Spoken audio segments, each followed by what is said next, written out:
state has finished direct examination, Mr. Douglas, so now we'll offer Mr. Douglas for cross-examination. Now, Agent Douglas, you indicated that, and when I say indicated, I'm talking about your testimony from yesterday. Sure. You indicated to the jury that one of the things that you did initially was to obtain 24 hours of text messages from the victim's phone. Exit warrant, not just text, but phone records. Sir, phone records. Yes, sir. Well, 24 hours of whatever from the victim's phone. Yes, sir. Now, so you get these. Now, these are from Ms. Chambers' phone. Correct. Yes, sir. Do you recall? Was it more than text messages? Did it include phone calls? And it was tolls. So it was her cell records, and it would have been text messages, phone data. Now, I'm not sure about location. I believe they send location. Certainly. But I can't recall if it was. I know some send you location data with it, but it was a phone records, Mr. Peterson. Certainly. And we're talking about Ms. Chambers' phone. Correct. So we're talking about Verizon. Correct. And how soon were you able to obtain that information? It was pretty quick because we bothered the snot out of them. I can tell you, I remember calling at least twice, saying, "Hey, we need this. Can you get these to us?" Okay. It's very important. As you sit here today, do you have any estimate as to when those records actually were in your hands? Sir, I don't. I know it was early afternoon because I was called. I was getting ready to go to church with my family. Whenever Barry called me, and I'm sorry, Ferris called me and told me that Miss Chambers was deceased. Okay. So I just picked my stuff up and got the truck and went to the sheriff's office. I had, be honest with you, I was hounding Ferris. I said, "Have you got that exit warrant done?" He said, "No, sir, not yet." And I said, "Ferris, have it done by the time I get to the jail. At least have the phone there." Yes. And so it was at least early afternoon when we got those records. So you actually got those records again on the 7th? Yes, sir, that's correct. Okay, December early 7th. afternoon. Early afternoon. Yes, sir. And if this makes sense, you indicated that you start with 24 hours. Is there a particular reason why you start with just that 24-hour period? Because that's all they'll send us. Okay. So On an exit warrant, they will give you the prior, 24 hours from the time. And I say time you contact. Her phone went dead at, I'm not sure the time. I know it's noted in reports. Shortly after 8 o'clock, I believe it was, her phone went dead. So we would have gotten the previous 24 hours from the time that phone went dead. Okay. Now, and I believe you indicated that you actually get that because you want to kind of piece together that person's day. Like I say, it's exit, so it's emergency. It's I'll take 5 days if they'd send it. We take what they send, but it's an emergency order. We need this because it's a life or death situation. But what I was asking is, and you obtain that information because you want to start piecing together the last 24 hours. True. Yes. Is that correct? Yes, sir. Okay. Now, you indicated that that's especially important in situations like this when there were no eyewitnesses. Absolutely. Okay. And then you obtain this phone information and you start pulling together the victim's day and you start to interview people, Sure. as I understand from your testimony yesterday. Yes, sir. And I believe that those interviews started with persons in the Cortland area. Not necessarily. There were some people from Batesville. It was whoever. If you have a copy of her phone records, then whoever was on that record, that's who we started bringing in. So it wasn't just Cortland people. No, sir. Well, I was just recounting your testimony from yesterday, and during that testimony, you indicated Cortland area. I took that to mean Cortland, Pope, Okay. Batesville. Yes, sir. From this area. Yes, sir. Yes, sir. Batesville. I know there was one young man from Batesville. So Fair I'm enough. sorry if I misspoke. It wasn't just limited to Cortland. Would it be fair to say that normally when victims are giving dying declarations, they're of the opinion that they're about to die? Oh, I would think so, sure. And again, I don't understand the state of mind of a victim in that type of shock. So again, I can assume. I'm not trying to give assumptions. And I'm not trying to skirt your answer. No, but that's kind of why it's referred to as a dying declaration, Sure, right? absolutely. Now, so they all have that in common. Yes, They believe they're about to die. Sure. Have you ever known during the course of your 200 homicide investigation, a victim to give a dying declaration falsely implicating someone else? Again, I'm not going to skirt your answer. I would have to go back and look through every homicide that I've worked that involved that to see if exactly what they said matched exactly what we found. Well, let me ask you like this. Have you ever had a victim to give a dying declaration against someone other than who they thought caused them to be in the position where they were giving that dying declaration? I don't believe I have. Okay. So it's not like some girl or some guy is going to try and get one in against a girlfriend or boyfriend on their way out, is it? No, that's hypothetical, sir. I'm not going to answer a hypothetical question. I'm sorry. Certainly. Now, you indicated that Yumbers, and then there was, we all heard the name Eric, Yes, sir. and then Derek. Yes, sir. Did you interview each of these first responders? Personally interview? No, sir. I Certainly. didn't. No, sir. How many, you spoke with Seth. Yes, sir. Do you recall speaking to any of the other first I did. responders? Yes, sir. I spoke to several of them, and it was like I say, knowing the majority of these young men, I'd grab them and say, "Hey, tell me what was going on. Tell me what you heard. Tell me what was said. Tell me what you thought." That was a lot. I guess a lot of mine. A lot of my thought at the time was, tell me what you were thinking at the time. What did you see, and what were you thinking? What was your state of mind when you heard this? Because hey, I'll be very upfront with you and this jury and everyone in this courtroom that I was very not concerned. I was very interested in the fact that she said this Eric or Derek without a doubt, 100%, no doubt about it. Yes, sir. And did any of those first responders that you spoke with mention the name Quentin Tellis? They did not. No, Did sir. any of them say Quentin No, sir. or Quinn No, sir. or QT No, sir. or anything similar to Quentin Tellis Not one. that you're aware of? Not to me. No, Okay. sir. Well, did you become aware of any of them No, sir. saying that later? No, sir. Okay.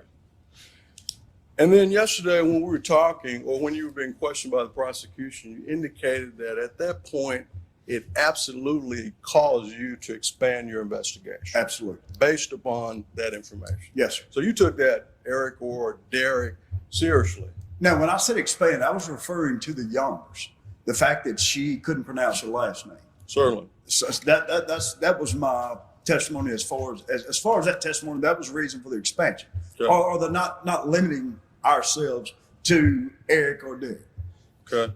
So your testimony is that you expanded your investigation because of the term Yumbers. Correct. Even though, as I understand it, and please correct me if I'm wrong, only one person indicated that to you. Let's see. Let me think. There was another one, sir. That she. Several of the guys said, I really couldn't understand him, Mr. Tim. I thought it was Eric or Derek. Now, I'll be quite frank with you. Several of these young men, I'm not saying they changed their story, but they said, I thought I heard it. I heard so-and-so say it. So I took it at that point with the Yombers and the things that were told me by some of these first responders. If I tell you a name, ma'am, you start sending it down the line, and by the time it gets here, it's very possible it's the same thing, very possible it's something else. Again, I'm not trying to tell you what the state of those firemen, the state of mind they were in. Let me go back to Seth Cook, Mr. Peterson, if I can. To go along with his statement, I said, Seth, tell me how you felt when you got there. He said, Mr. Tim, we got out of that truck and I saw that girl walking up the road. He said, I was scared, and he used some expletives. I was scared to death. He said, we started backing up. He said, I believe it's Cole. He said, I told Cole, go back to your truck, get your gun. Something's not right. This boy was, and I say boy, young man, was scared to death. And again, I was concerned about their state of mind also, because perception the state they were in, I believe, would affect their perception. Now that was, I'm just letting you know where I was going from day one. Certainly. Now, you indicated, and you sort of directed it toward the jury, but you indicated if one person tells someone at the beginning of a line, and by the time it gets to the end of a line, it may have changed. Yes, sir. Yeah, we used to play that game We when I did was too. young. Sure. But now in this situation, we're not talking about 10 first responders who told someone a name and then they told the next person the name and they told the next person the name. We're talking about first responders who had individual contact with Ms. Chambers. Are we not? Let me qualify my answer with this. Well, Okay, sure. are we talking about first responders that had individual contact with Ms. Chambers? I had some concern early on that these men, after hearing what they said when they came to the sheriff's office, that they actually heard firsthand. I had that concern. Reason being, now if I can qualify that answer for you, reason being, some say, Miss Tim, she was whispering, I could hardly hear. Some said, man, she was walking back to the ambulance and talking just like me and you were. That's 180 degrees apart, Mr. Peterson. So again, sir, that's the reason I use that. I'm not trying to skirt my answer or skirt your answer. But we had this large divide. A couple of them saying I could barely hear. She was barely talking. And then one over here said, man, she was talking just like me and you were talking. So yes, sir, there was concern on my part early on. Certainly. Did you get a chance to review the statements that were actually written by the first responders in this case? I did. Did your review of those statements cause you to go to that particular first responder to clarify any concerns you had, as you just articulated? Sorry. We called that was the reason to pull in several of them aside. Let me go ahead and say this, and I'm going to take the hit on this because this is on me. When I said deaths yesterday, not just homicides, we investigate officer-involved shootings. So if a police officer shoots somebody, we're the outside investigative body that goes in and performs investigation, independent investigation. I've been trained by several different trainings that I've been through, quite a few different trainings that I've been through, that when an officer is shot or when an officer pulls a trigger involved in a traumatic event, you give that man a minimum of 24 hours up to 72 hours to write his report. I made this point to Mr. Champion several weeks ago. I said, John, let me tell you what I should have done.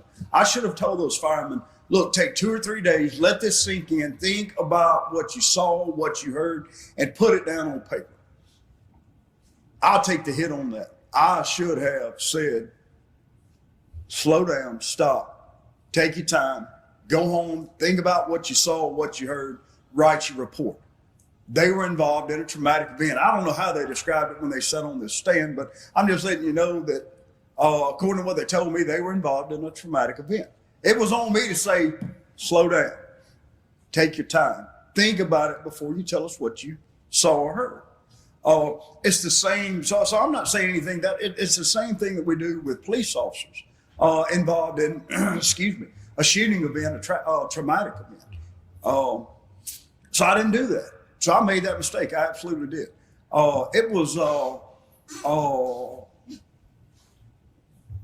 It was chaotic around that jail the first day, for sure, the first couple of days. And so, and again, I believe I said it yesterday. I was not, my purpose of being involved in that investigation wasn't to run it, wasn't to head it, it wasn't to be the boss or anything. It was to go in and try to coordinate. But I should have stepped back and said, hang on just a second. But, and the point I'm making there, when Barry or Dixon or someone would come to me and say, hey, I got so-and-so doing something or other, it was like, okay, good, fine. You know, we're doing this, so that's fine.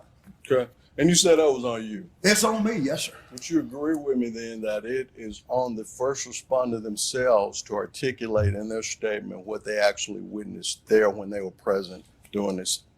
Would you agree with me? I'll agree with you, but that's a two-part answer. I agree with you 100%. Sure. If I can finish. Not to make less of those boys than what they are. You're talking about boys that come from the part house, from the farmhouse. from the woodshed, and they do a good job. And thank God for first responders that volunteer their time. They don't have the training that what I consider, when I say professional firefighter, person that goes through the training and does it for a living, a professional law enforcement officer that has the wherewithal to be able to and is afforded proper training. These boys work on the farm 5 days a week, answer their fire call. And I'm not making less of them, sir. I'm making that point to say these guys saw something they had never seen before in their lives. They, in my opinion, my professional opinion, from dealing with death for 20-something years, they weren't afforded the opportunity to sit back and say, okay, I've seen this before, done this before, this is what my training has told me to do. They were just out there. Are you attempting to tell this jury that it takes a special type of training just to write down what you see? No, sir, but what I am saying is that if you will, so let me put it like this, firsthand. To read a report that some of these boys wrote, and then you read some of the reports that law enforcement wrote, you'll see a totally different type report. No, sir, I'm not saying that at all, Mr. Peterson. What I'm saying is, without a doubt in my mind, and I'm not making less of what they were saying, I'm not making less of Eric and Derek.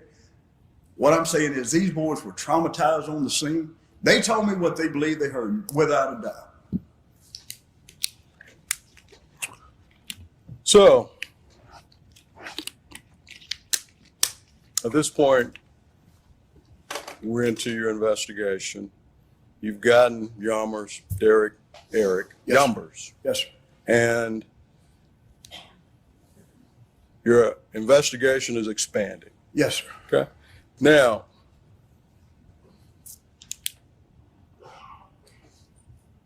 when do you recall speaking with, well, let me preface it by saying that did you interview Keisha Meyer? Yes, sir. Okay. Was that the first person you interviewed? Was not. No, sir. Okay. Who was the first person you interviewed? First person I interviewed, his first name was Roscoe. Second person I interviewed, his first name was Brian. Were these individuals in the phone? Roscoe was not, Brian was. Okay. So that would have been information that you have gotten out of the phone, correct? On Brian, yes, sir. Roscoe, no. Roscoe was not on the phone records. Certainly. But I mean, you had the phone records by this time, correct? Yes, sir. And you were putting together the last 24 hours. Yes, sir. So you were trying to ascertain the persons that you had been speaking to or texting over the last 24 hours. Yes, sir. Brian. We're Brian's talking on the about phone Brian record. Mullen? Sir? Brian Mullen? That's correct. Okay. Now, at some point, you spoke with Quentin Tellis, correct? I did, yes, sir. Now, as you sit here today, when do you first recall speaking to Mr. Tellis? It was I first spoke to Quinn on the 10th, which would have been Wednesday. The 10th. So that was 4 days after that. Yes, sir. Was that, well, that interview was not recorded, correct? It was not, no, sir. That interview is memorialized in your notes. In notes and reports, yes, sir. Now, who was present at that interview? Myself and Major Thompson. Okay.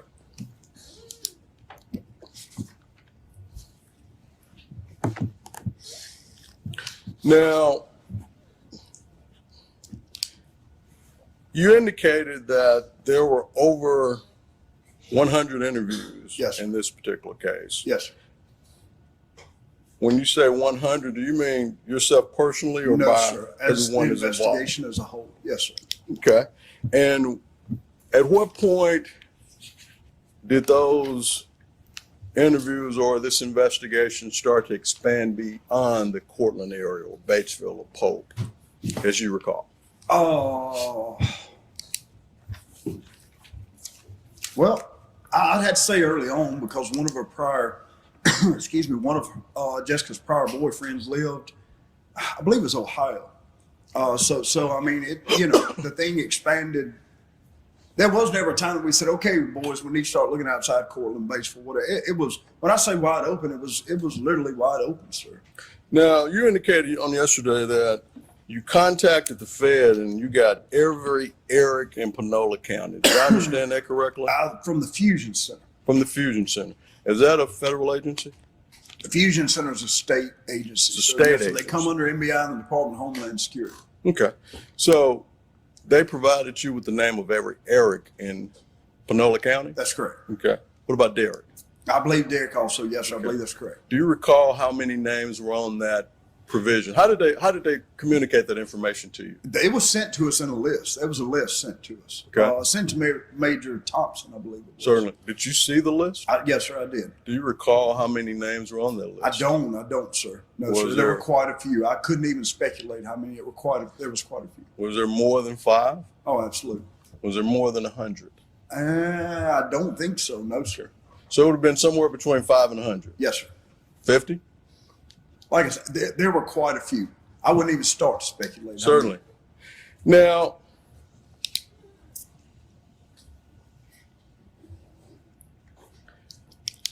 does the name Derek Holmes mean anything to you? Yes, sir. Did you have any personal contact with Mr. Holmes? I did.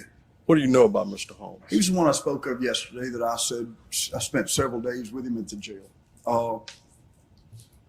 Very early on, I'd have to look back at my notes and see the first day. I think maybe possibly Monday. We actually, Mr. Champion made sure I made the point when I said we kept him at the jail several days.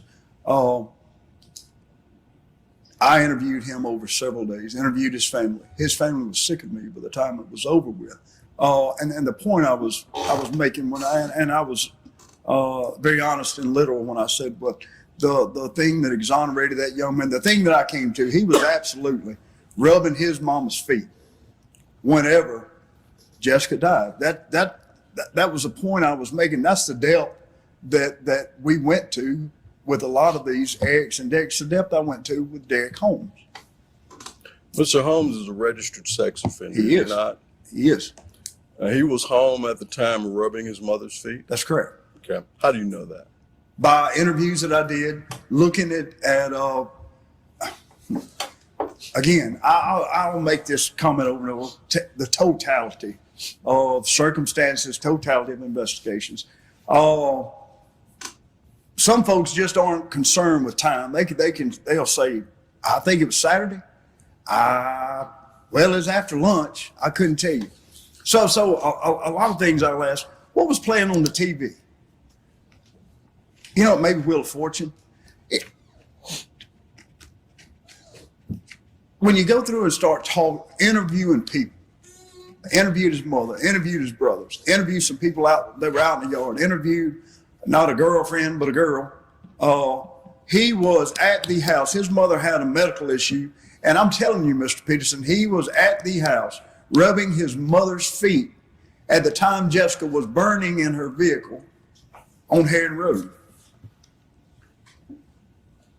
And I'll ask my question again, sir. How do you know that? Through witness interviews. Okay. Yes, sir. Did you get any cell phone information on Mr. Holmes?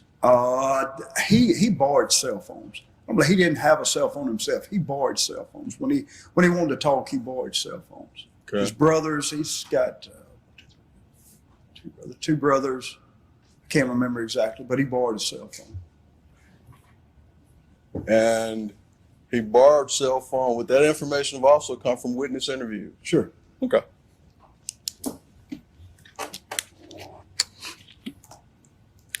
Mr. Holmes was also DNA tested. Mm-hmm. Okay. Were you aware of that? I believe that's right. Yes, I believe that's correct. Matter of fact, I'm pretty sure Barry swabbed him whenever I was sitting there. Okay. But now all we know is that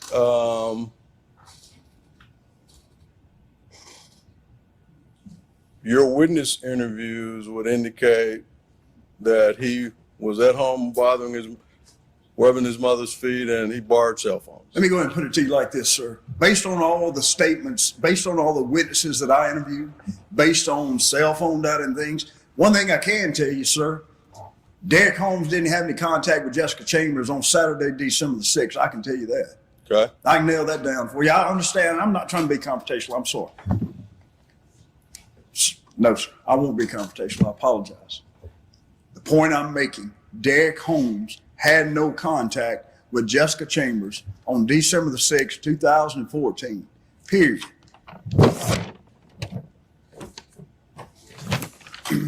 Now, you indicated that you actually conducted several of these interviews. Yes, sir. Holmes being one of them. Yes, sir. Keisha Meyer being another. Yes, sir. Do you recall any others as you sit here today? I do, yes, sir. There were quite a few. Some that were, again, Mr. Tellis, who's obviously involved, Keisha Meyer, quite a few that weren't involved. And again, sir, for the sake of the camera, unless you ask me specific names, I'm not going to start dragging people's names onto the stand. I'm sorry. Certainly. Well, these are people that you investigated and they were clear, right? I understand. This is still a small community, and no disrespect, sir, but you start dragging people's names into a trial, obviously on television, they're going to be talked about in the community. That's just how it is. Well, so you ask me and I'll answer. You understand my position. I do, and that's why I respect it. Mr. Peterson, you ask me a name and I'll give it to you. All right. Well, let's do this. Tell me who else you recall interviewing specifically. That you actually interviewed. There were quite a few, sir. Okay. Do you recall specific names as you sit here? Yes, sir. There was another Quentin. There was stop you right there. There was a Quentin. There was. Okay. What led you? Quinn, not Quentin. Quinn. Sorry. Quinn. What led you to interview? He was on the phone Quinn? records. He was on the phone records. He was. Okay. Continue. He was on the phone record that morning. They actually spoke that morning. Okay.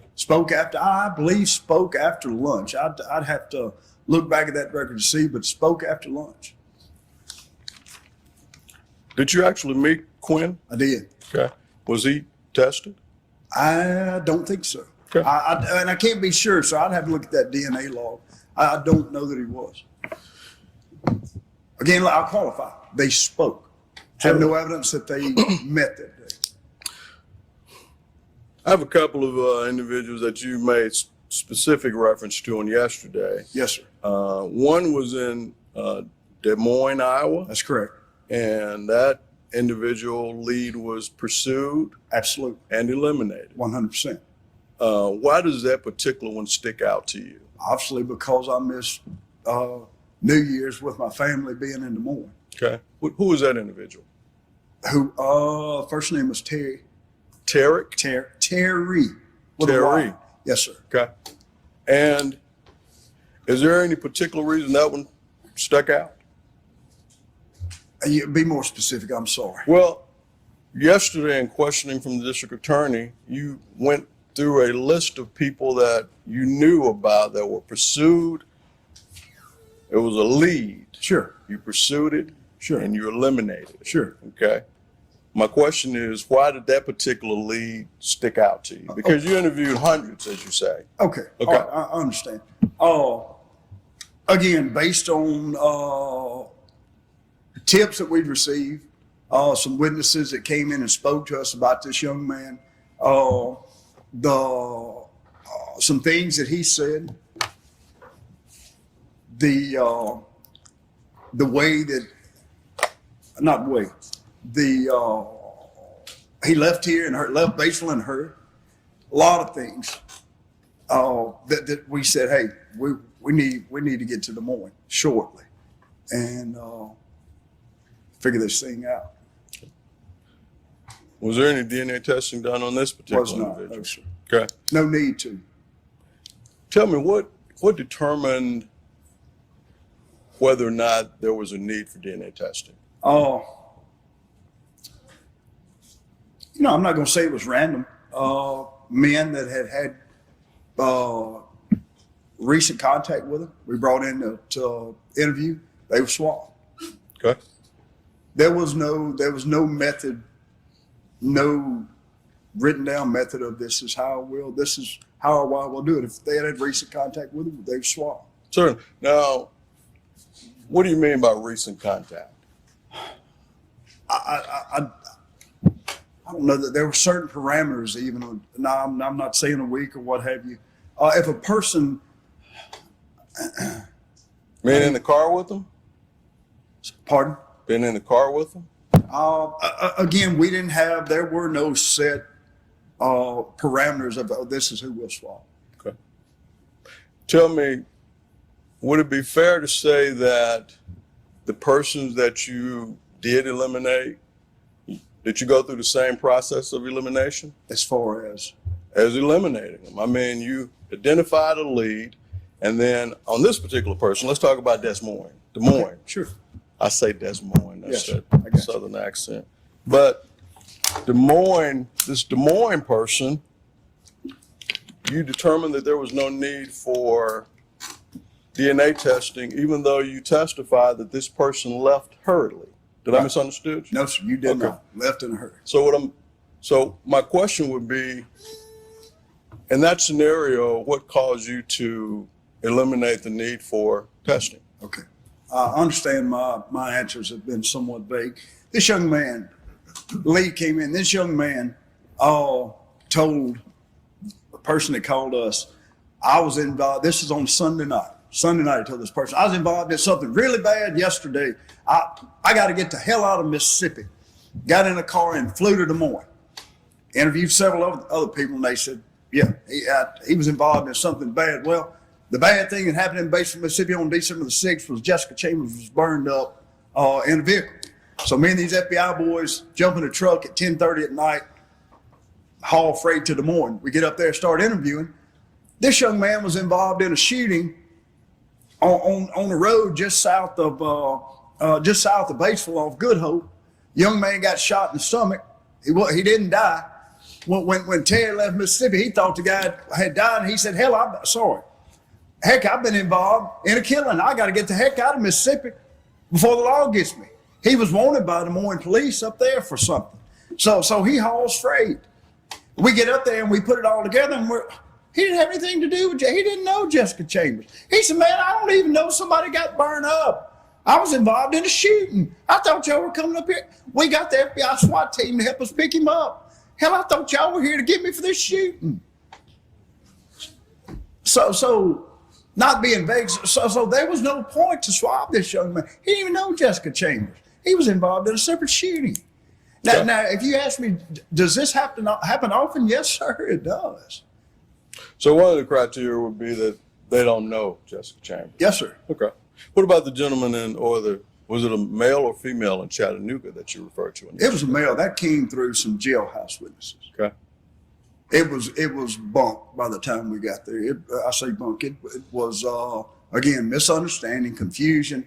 This person heard one thing, relates it to them. By the time it gets back to us, man, it sounds good. This old boy's involved with Jessica Chambers. No, he wasn't. We spent 3 days up there. Hey, we exonerated it, ran it dry, but it didn't have anything to do with Jessica Chambers.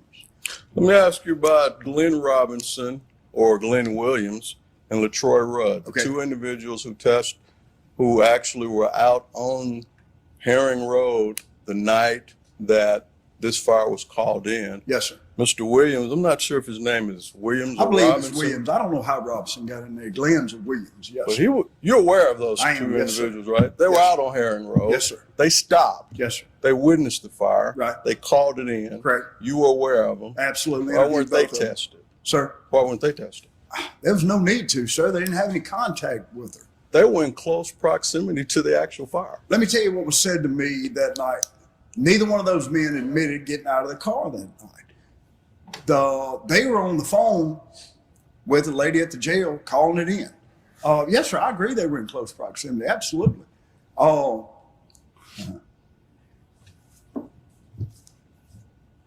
Based on our investigation, these men had no prior contact with Jessica Chambers whatsoever. Never knew her, never talked to her. As far as I couldn't tell you if they ever saw her at the store before. Couldn't tell you. No prior contact. I understand where you're going. I get it. You asked me today, should they have been tested? I'll tell every one of you, not in my opinion, not in my professional opinion. These men had no prior contact with this lady, period, that we could find, period. Other than them being there at the scene of the crime. Calling the scene, yes, sir, yes, sir. Yes, sir. Two witnesses that called it in. Maybe it was just their unfortunate time to stop by and call that fire in, but yes, sir. Did you ever have a conversation with either of these I gentlemen? did, both of them. So now Mr. Robinson testified in this very trial. Mr. Williams? Mr. Williams, he testified in this trial. You Yes, aware sir. of that? I saw him in the hall, yes, He sir. testified that he stopped, stood there in the Fire was going way up in the trees. Did he tell you that? He didn't. He didn't. So he lied to you. No, sir. No, sir. No, sir. No, sir. I'm telling you that he gave me, he said, I stopped in the road. I said, tell me what the fire was like. He said, Mr. Douglas, when we got there, that fire was contained to the inside of that car. I said, so you're saying it wasn't, was it blazing? He said, the inside was. He said, maybe a little bit of it was burning out onto the, you know, the motor side or something like that. But fire was contained to the inside of the car. So he told you he stayed in the vehicle. Put it like this, he never told me he got out. Okay. So that's different from what he told this jury. I don't have a clue what he told and I'll us let to. the jury make that determination. But that's different. Yes. So proceeding along those lines, it would appear that Mr. Williams wasn't totally candid with you. No, sir. And I'm not suggesting that Mr. Williams had anything to do with this crime. Okay. What I am suggesting, though, is that these parameters that you speak of, this gentleman was out in close proximity, yet it seems like you basically kind of took his word. Well, I didn't get out of my car, and then I'm not hearing anything that you did further to exclude him as a possible suspect. Two-part answer, with all due respect. You just made the statement that I think I've been trying to make this jury. What exactly were your words? I'm not saying he had anything to do with this crime. I'm telling you, I don't believe he had one thing to do with this crime. Did we look through? I mean, when I say exhaustive, when we exhausted her phone records, her Facebook, and you'll hear it later. I told you I'm not the tech guy. I can call names like Facebook. I can tell you a little bit about phone tolls and text message tolls. There was an exhaustive search of Jessica Chambers' personal cell records, personal things like I know Facebook, and I don't know if it's Snapchat, whatever else it was. These men were never on them, sir. There's no, you won't find one stitch of evidence that these men ever had any contact with this young lady. Now, in questioning on yesterday, you indicated that at some point you had this aha moment. Mm-hmm. Okay. Tell me what caused that. What, sir? That aha moment. I think Mr. Champion referred to it, your very first aha moment that you testified to on yesterday. It was a call from Paul when we had discussed, you know, we had basically come to what I would say, not the come to the point that, hey, boys, we've exhausted every lead. We've exhausted everything we have. Let's go back to the beginning and start over. Paul, I can't tell you his exact techniques. He'll have to tell you himself. Paul began looking at phone records and location data again. And as you know, I testified to yesterday, and I believe that you were able to see. Quentin had told us early on, right after lunch, the last time I ever saw Jessica when I threw that money in her car. When Paul called me, he said, "Hey boys," I said, "Timmy D, Quentin didn't tell you the truth, man. He was with her later that night." And I said, "You saying past?" He said, "I'm telling you after dark. He was with her in Batesville." I said, "Well, Foot, he told me the last time he saw her was he said, y'all need to get on up here to the office in the morning." That's what led myself and Agent Meadows to meet Paul at his office. I believe Mr. Champion was, I don't know if he was notified that night. Like I say, it was a late hour, but he was notified the next morning. Hey, something has popped up. Let's look at this and see what we have. That's what began this story. That's what began this looking back into Mr. Tellis. I took in the witness, Your Honor.